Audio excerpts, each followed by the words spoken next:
So I'm very honored to be here. And I'm very honored especially to be introduced by Rachel Cranton, who is one of the world's great economists.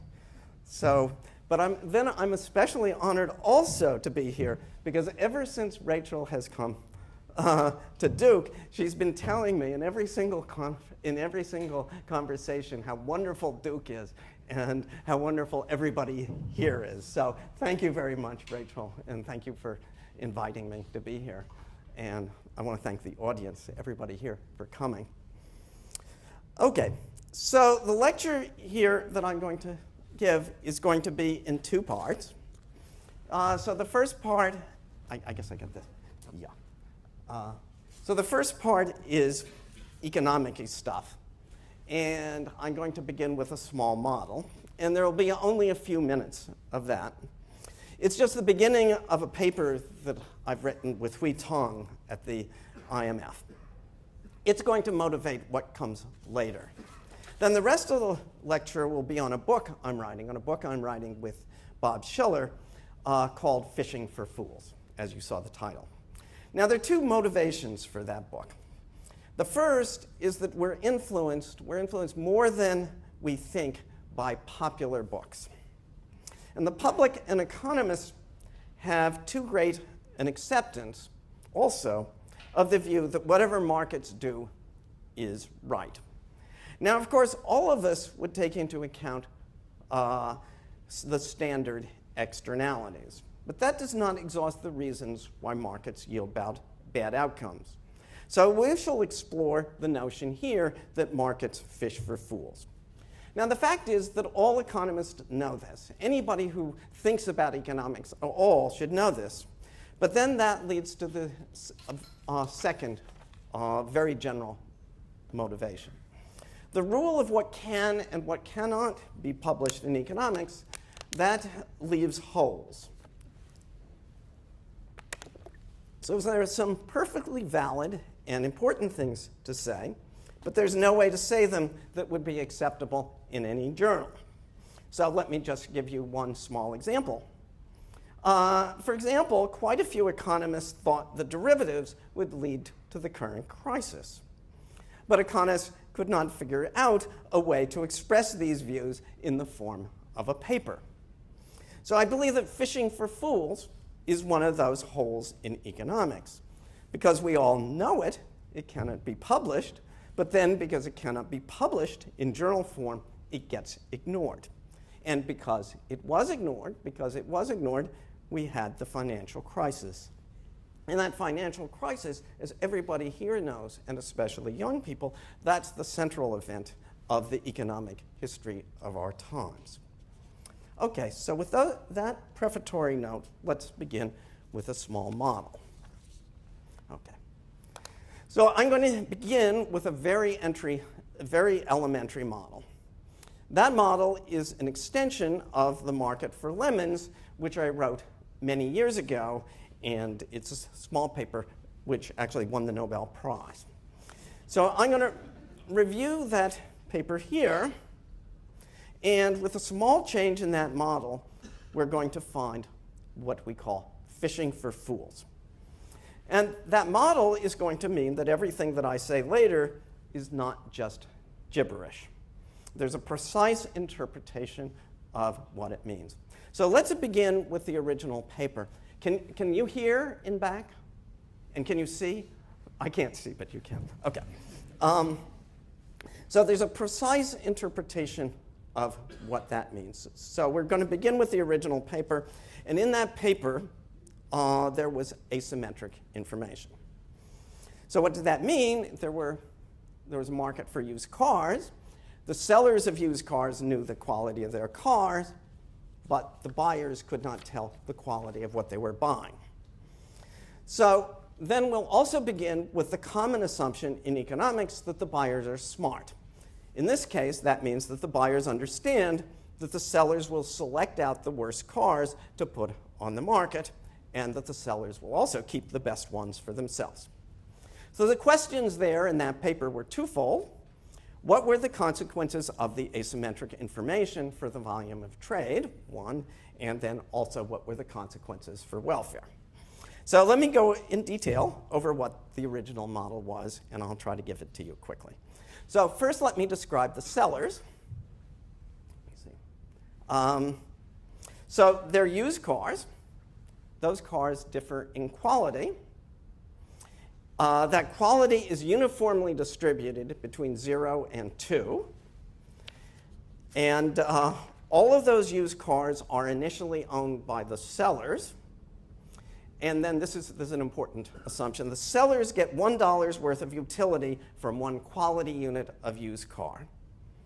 Now, to repeat, the sellers know the quality of their used cars, but the buyers do not. Okay, so that describes the sellers. Okay, so now let's talk about the buyers. Oh, okay, good. There are also potential buyers of used cars. Those potential buyers get $0.3 worth of utility from one quality unit of used cars. And then the buyers have rational expectations about the distribution of quality of used cars that will be sold. That means they know what the distribution of those cars are. So that's all the assumptions, I guess 1 to 9. Okay?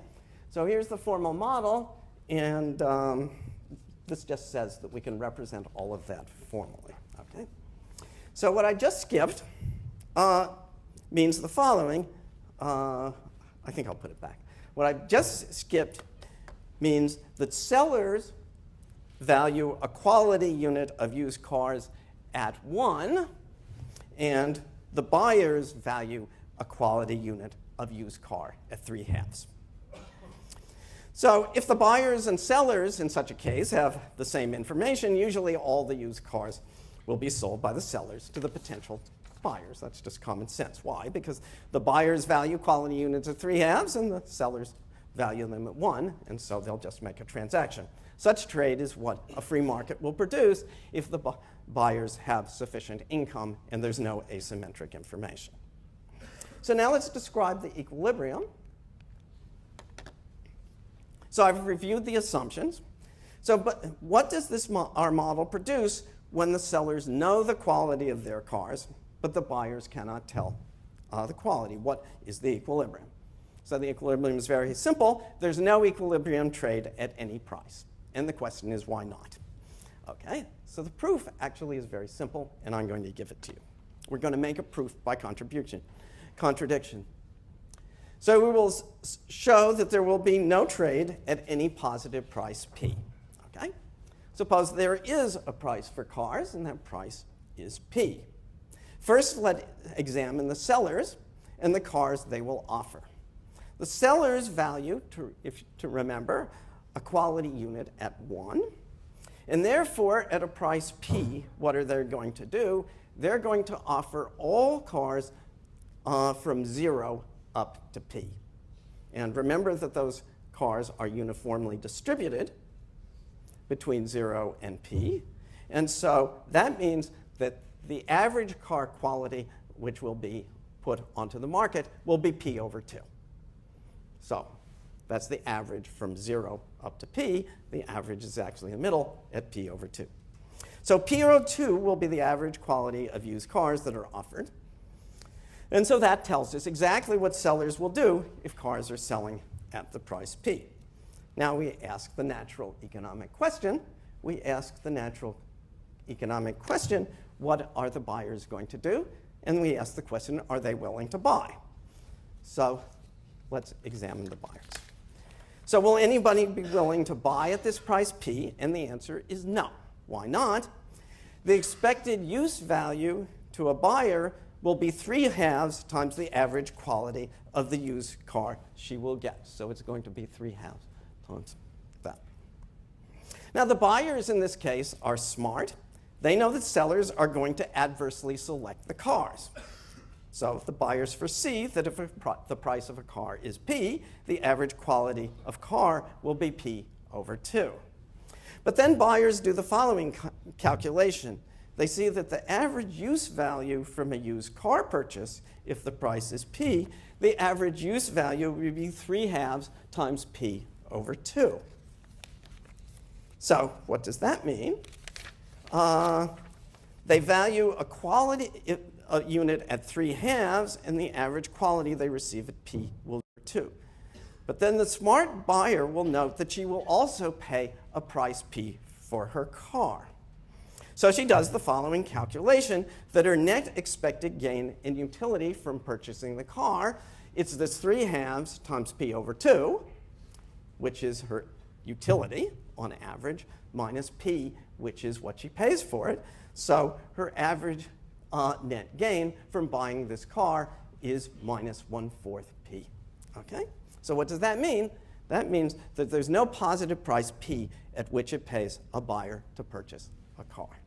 So there's no gain to the buyer at any positive price, and as a result, there will be no trade at all. So as a result, what we've seen here is the trade disappears because of the asymmetric information. So I reviewed this example, which you may know, because it sets the backdrop for an alternative model. So what's the backdrop for the alternative model? So this new model has only a slight change of assumption, but is going to yield quite different results. Let's assume that there is asymmetric information, but the buyers are not smart. They are naive. That means that the buyers do not perceive that the sellers will selectively choose the worst cars for sale. So instead, what they think is that sellers will offer cars randomly by quality. So they'll just choose them randomly between 0 and 2. That means that they think that the average quality of car that they buy will be 1. Now let's go back and think about the buyers. So if the buyers value a unit of car quality at 3/2, that means that they're willing to pay 3/2 for cars. And so 3/2 is the equilibrium price. And so that's going to be the price that's going to occur. So we could go through the exact logic that I did before, and we'd find, and that applies, when we'll find that the buyers will then still lose 1/4 of the price that they pay for the used cars. The logic goes exactly through as before, and you can go through the logic and see that it does. But this time, the buyers are naive. They are stupider. If they were smart, they would stay out of the market because they would lose 1/4 of the price they would pay for the cars in terms of utility. That's what they did in the first story, but the second story is much more interesting than the first story. I like the second story much better. This time, they do buy the cars. They buy the cars because they're naive, and they still lose 1/4 of the price they pay for every car they buy. And we could do the detailed calculation, and we'd check this is so. What would we find? We'd find that the amount of utility they lose is 1/4 times 3/2 for every car they buy. So conclusion, so in this model, where there is naivete, markets do not benefit the buyers. Markets instead here play a dual role. What is that dual role? Some buyers are going to gain, but on average, they're going to lose 3/8 per car that they buy. So what does this show? It shows that in a very simple example, something that we all know, everybody here in this audience knows, it shows us that markets serve two purposes. They serve a positive purpose of letting people trade according to their relative preferences. But it also shows that if people are naive, markets will take advantage of them. Because they're naivete, they're going to suffer a loss of welfare. So this small mathematical example then serves as an introduction to this lecture. It's the basic theory behind phishing for fools. So I've given you this model as motivation, and it's going to underlie everything that follows. This is both an early trial run of the work with we, and also the book that I'm trying to write with Bob. So there are going to be no more mathematics or models. We now switch into popular modes. So this book is supposedly written so that it's good for somebody who is in high school and hopefully would like to read what's going to hopefully be an interesting book on economics. So, and I'm going to but I also hope to show that there are many important lessons that come from the model and maybe come out of the book. Okay, so let's begin. So it's almost a law of nature. It's almost a law from nuclear generators to chainsaws. Our most powerful tools are also the most dangerous. So every knife is, at least figuratively, a two-edged sword. Now, in this respect, the world's most powerful social and economic tool is the free global market. It enables the world's adults to trade with one another. So if you think about it, worldwide, there's some 25 quinquillion possible pairs of buyers and sellers. Now, quinquillion, as you can see here, is actually a very big number. The selection that this huge amount of choice affords to both buyers and sellers makes us all better off. But that's just the beginning of the power of markets. So markets are beneficial for another reason. Why? Because anyone, including everyone here in this room, with an idea regarding how they can make a better deal, quite possibly can make a profit on it. So such ideas are going to be selectively sought out and adopted. So over the course of the last century, if each one of us had only one such idea once a month, then 4 trillion new ideas would have been generated, and 4 trillion is still a pretty big number. The selective adoption of the best of these ideas, as allowed by the free market, then has powerful effect. Now, over our lifetimes, we are going to see a lot of change, mainly because of these new ideas. Our standard of living will go up something like 6-fold over the course of our lifetimes. What does that mean? It means, for example, that in the United States, our older retirees, those over the age of 80, were born in a country that was poorer than present-day Mexico. So, markets do good, and we shouldn't question that. Well, maybe we should question it, and that's what the rest of the talk is going to be about. So markets are capable of such power for good because they have so much positive selection. But they can also allow a great deal of harm because they also allow negative selection. Not all of those 4 trillion ideas out there are good for you and good for me. Some of them are good for you, but bad for me. And associated with such ideas come the tricks to inveigle me to buying in. Thus, free markets do not just produce good for you, good for me. So what do free markets also do? What they do is they aim for our weak spots. They also systematically, yeah, that's what they do. And what are those weak spots? There are at least 3 of them. First of all, there are emotional weaknesses of different sorts. Second, there are our cognitive weaknesses. And then they also block our channels of information and then take advantage of those weaknesses. So they seek out and take advantage of our failures to understand that we don't know what we don't know. So what does this mean? In a word, it means that markets enable phishing for fools. Okay? So that's the bottom there, phishing for fools. So what is a fool with a PH? So that's a new word. Such a word should already exist in English, but it does not.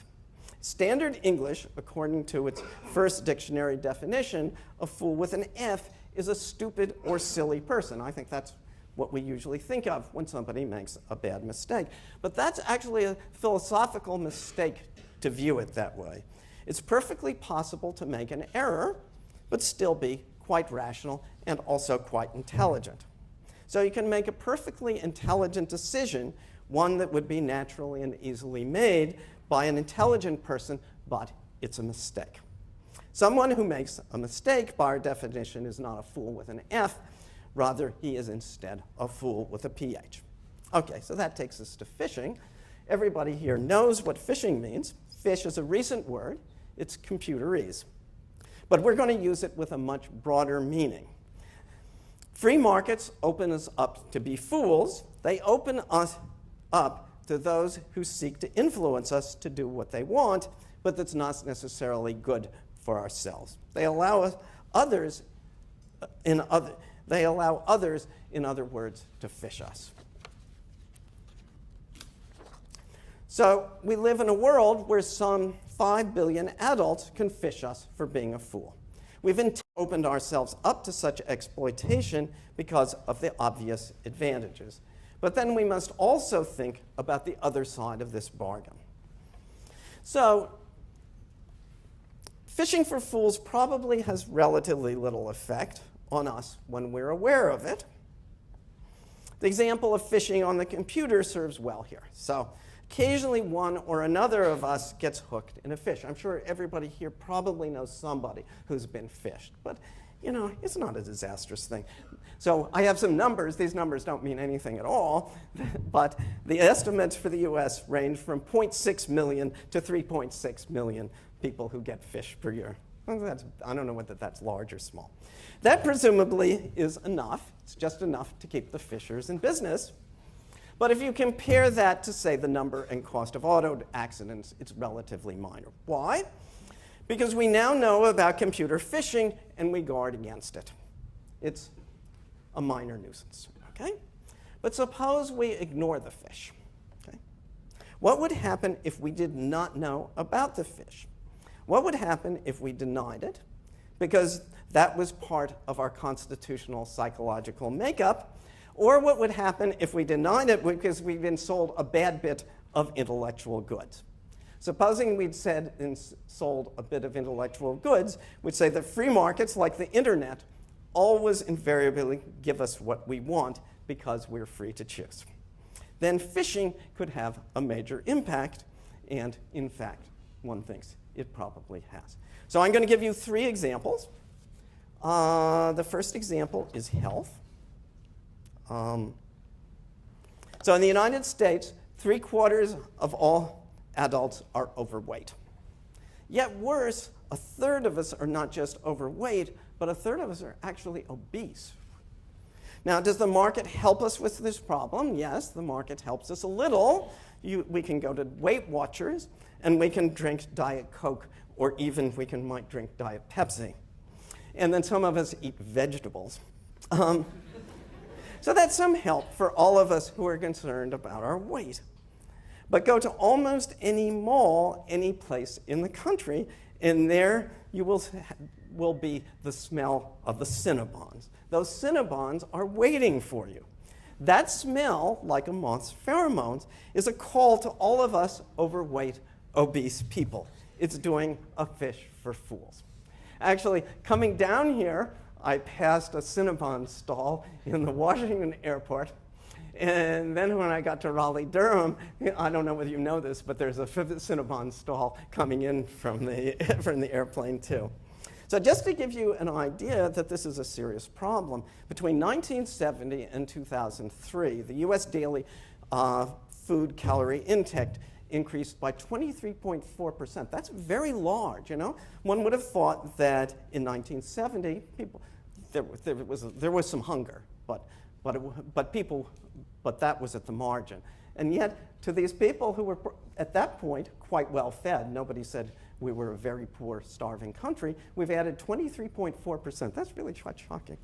So anyway, so Cinnabon is just only an example. It's a metaphor. What is it a metaphor? It's a metaphor for the temptations that the market strews in our path. Now I'm going to give you 2 more examples. People save too little because they're constantly tempted. And we're going to come back to that later in detail. Example 3 is the Great Recession. The Great Recession was caused by phishing for fools, and I'm also going to come back to that later. So what are the general consequences? So we've cited just 3 examples of the consequences of phishing for fools and the perils we run if we ignore it. Now, the book will explore these 3 examples in much more detail, and it will also explore many others. Okay, so I'm going to go through the book. I've just described the first chapter, the introduction.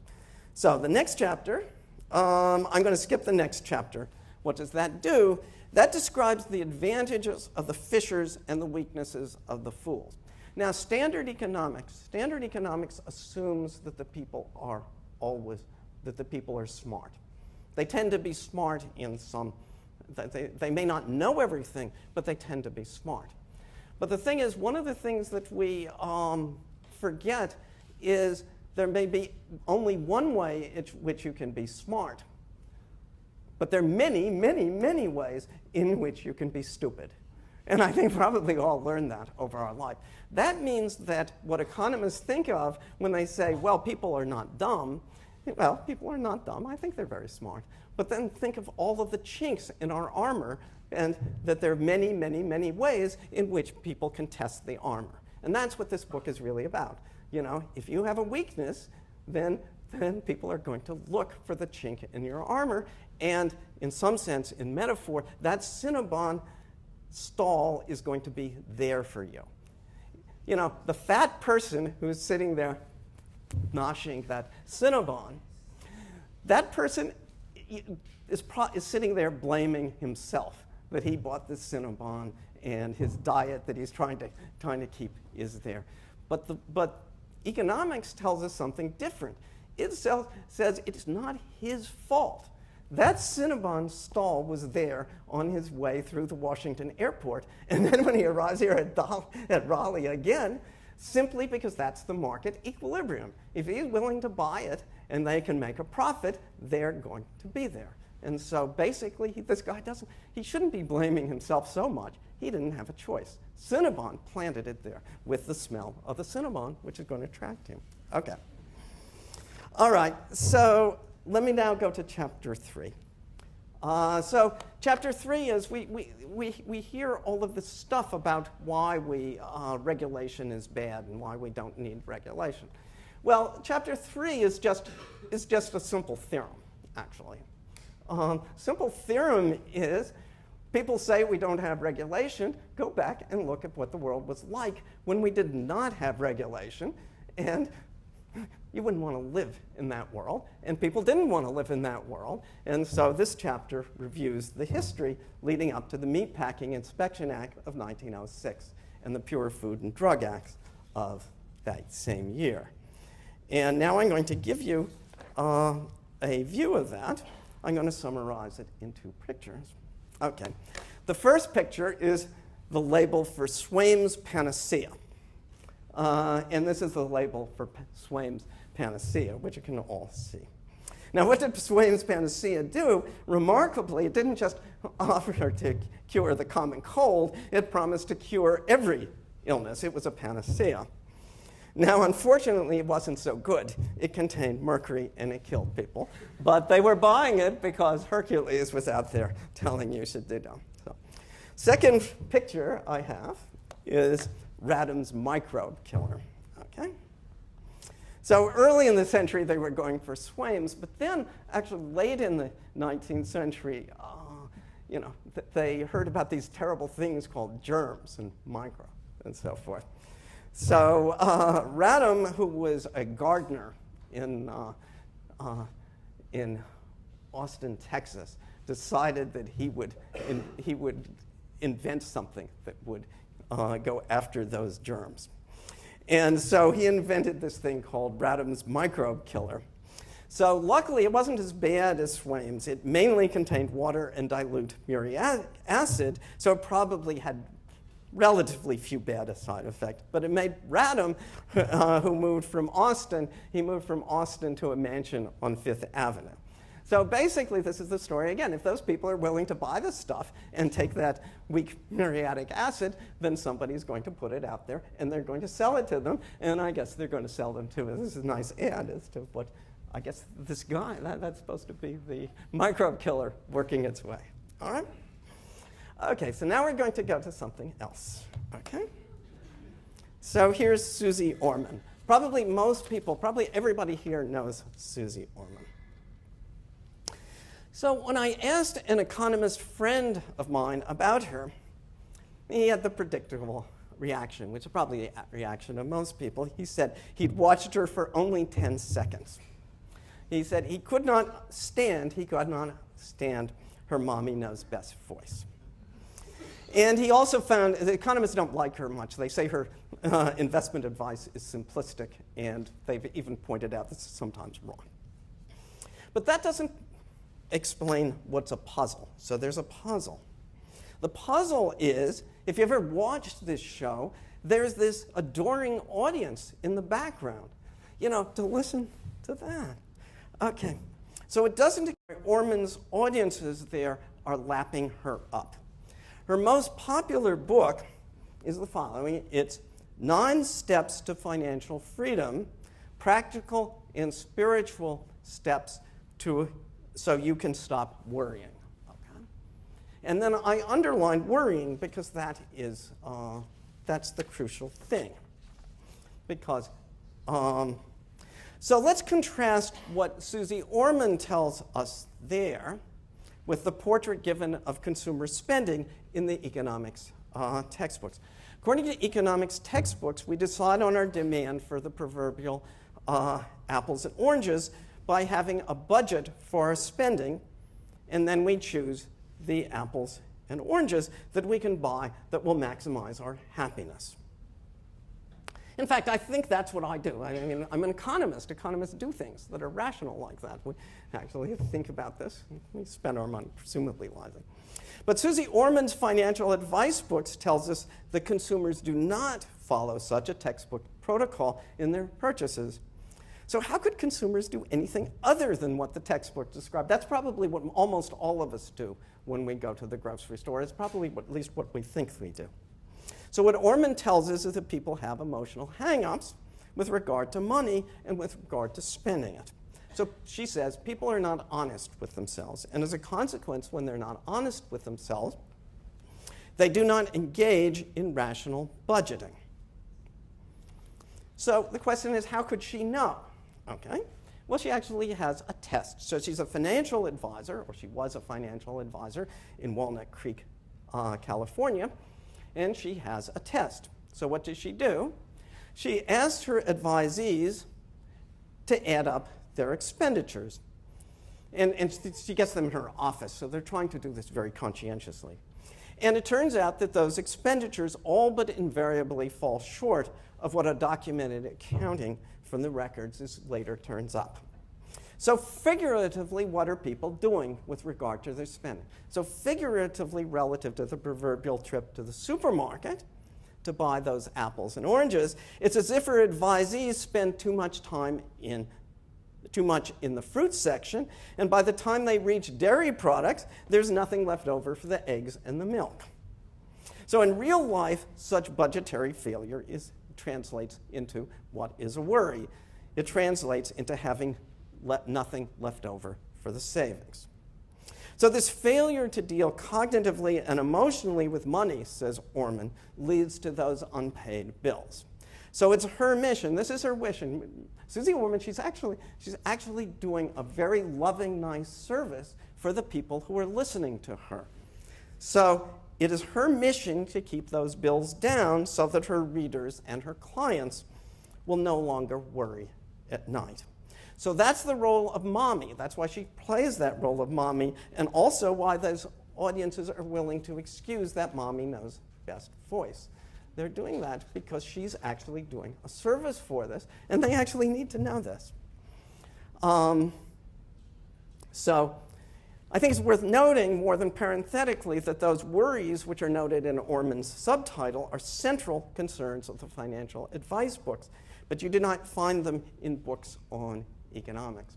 Actually, it's worthwhile going through what I've just said and thinking about Suze Orman, and then going back and reading Mankiw's chapter, let's say, or your textbook chapter on the consumption function. You know, you actually go to Suze Orman. She actually has something that's not in there in the Mankiw book. Her people are not having this budget line and maximizing the utility function.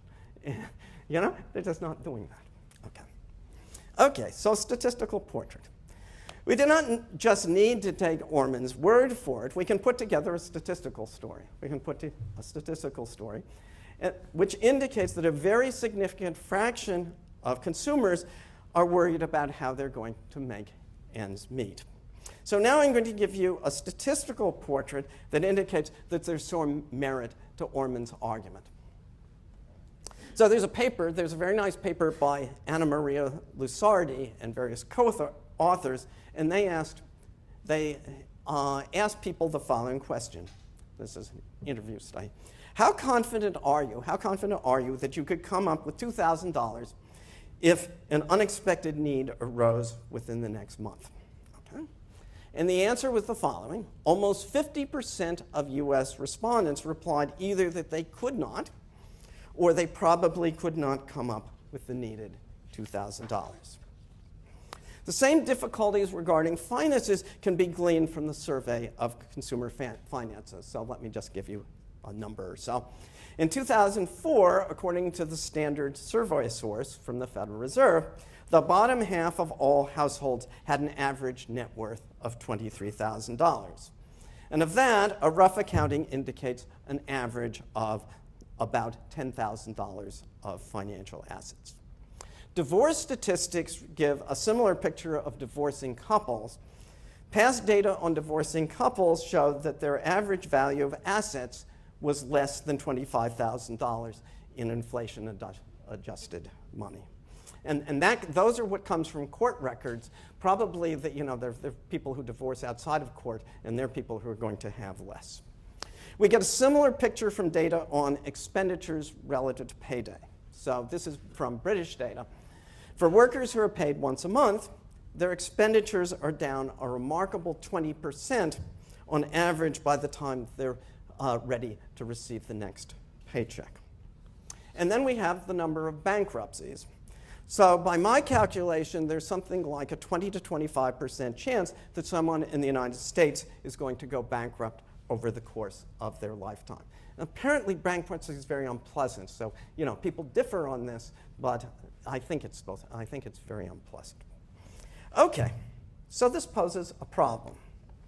The Suze Orman view of the world suggests that people are spending too much, and they are worried as a result. So that leads to the question, why? So there's another perspective. So back in 1930, John Maynard Keynes wrote a short essay. He wrote a short essay on what life would be like for our grandchildren 100 years later. So in one respect, he was totally correct. He was spot on. He predicted that real income would be some 8 times higher. So far, income has increased 6 times, and he's pretty much on target for 2030. But then there's another respect in which Keynes was totally off the mark. He did not predict, this is what he did not predict, he did not predict that those grandchildren would be going to bed worried about their next shilling.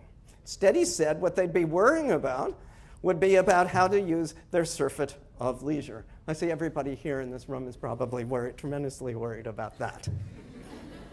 So he said the work week would fall to 15 hours.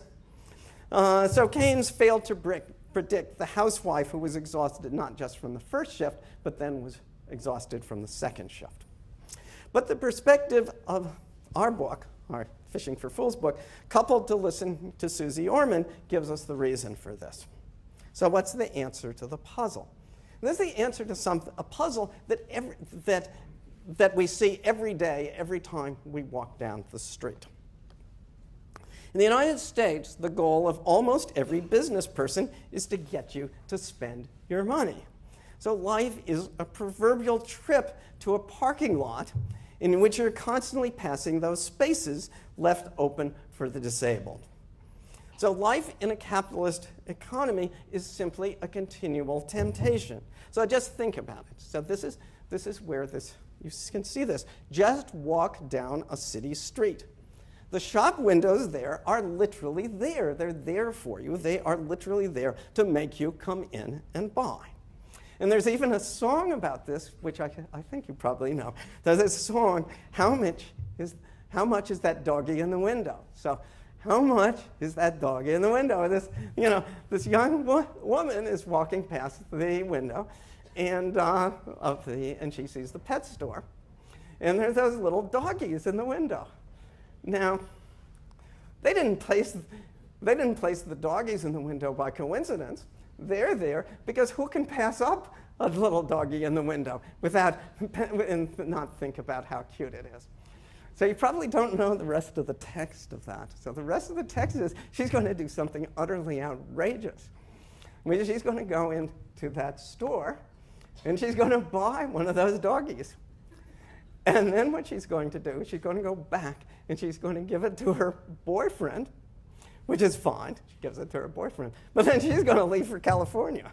And that's what's in the text of the.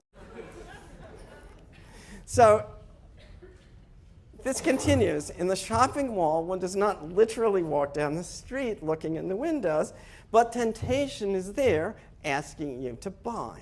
In the supermarket, the temptation is there on either side of the aisle. So these invitations, these attempts to lure us, they're simply pervasive.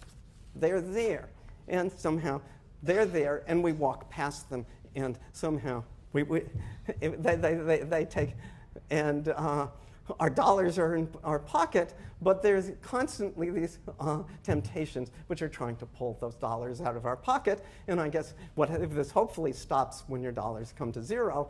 For some people, actually, people go negative, and then they have severe problems. So just think about this. This is just the way things work. Okay?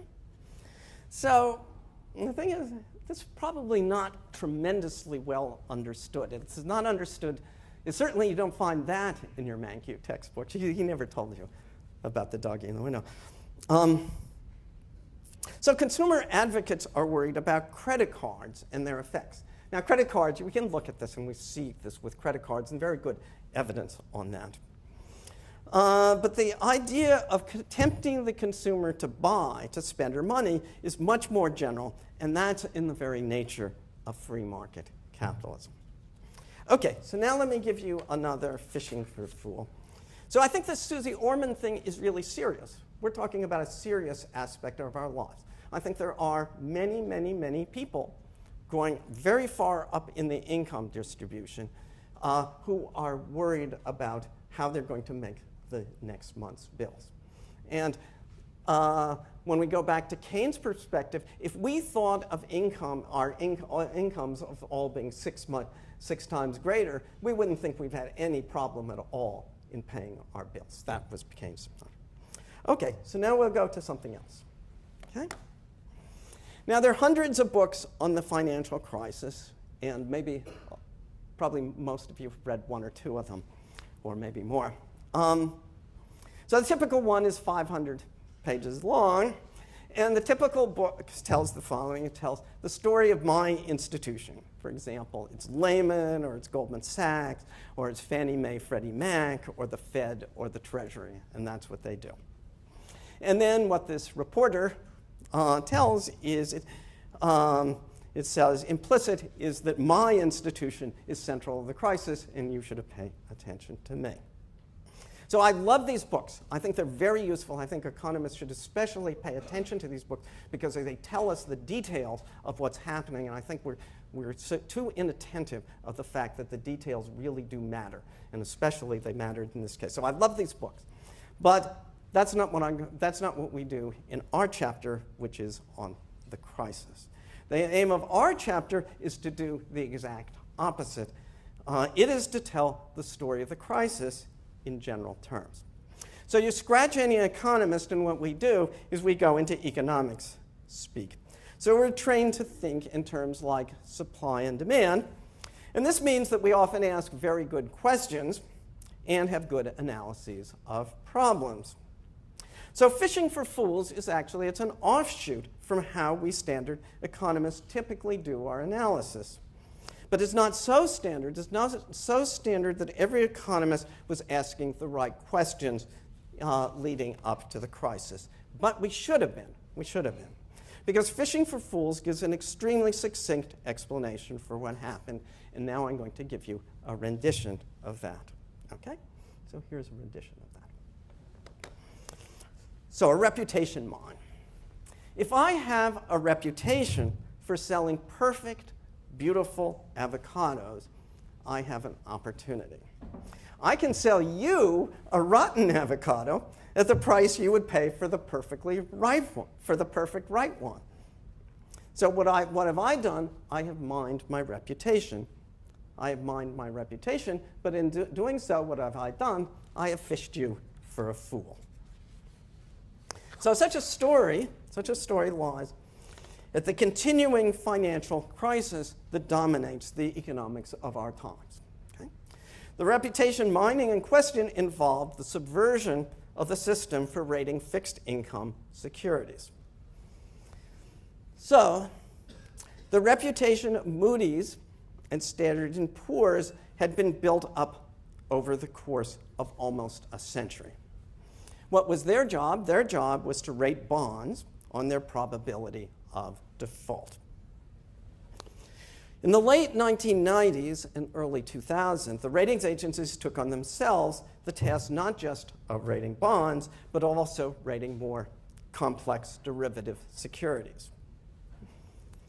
The complexity of the payment structures made them somewhat hard to rate, but then there's something else made that rating close to impossible. The underlying assets, such as the mortgages, were very difficult to obtain by the raters, if not actually impossible.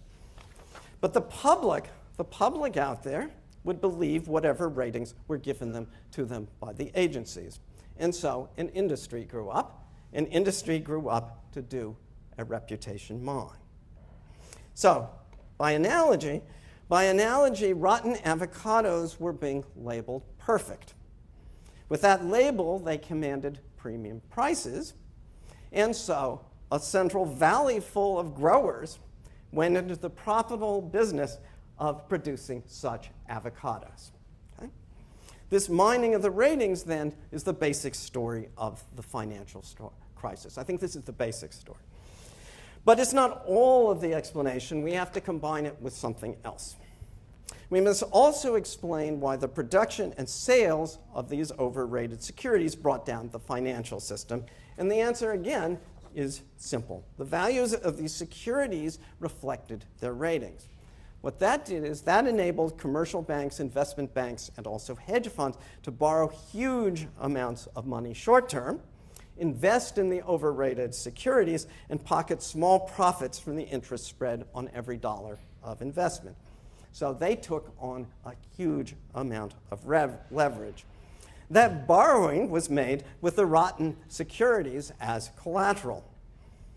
For the moment, that collateral seemed as good as gold. The ratings agencies indicated that there was almost no chance of default. But then, of course, we know what happened. The truth was discovered. And those avocados, as perfect as they were on the outside, were really rotten. They were really rotten on the inside. They were worth much less than the bankers and the finance managers had paid for them.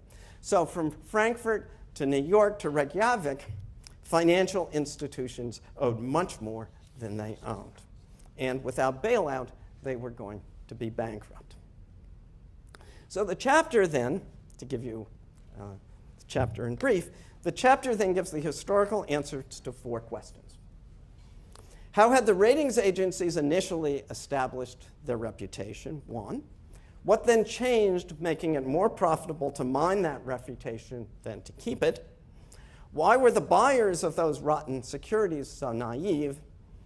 And why was the financial system so vulnerable? Why was it so vulnerable to the discovery that the assets were rotten? Okay, so I've given you, I guess, 4 or 5 chapters of the book. And so I'm going to give you a list of the uncovered chapters. And then I'll conclude, and I'm going to take some questions.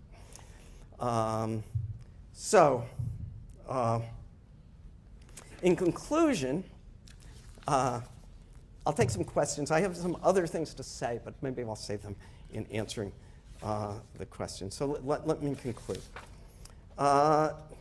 So one of the things that we've seen, I've given you a sample of the book.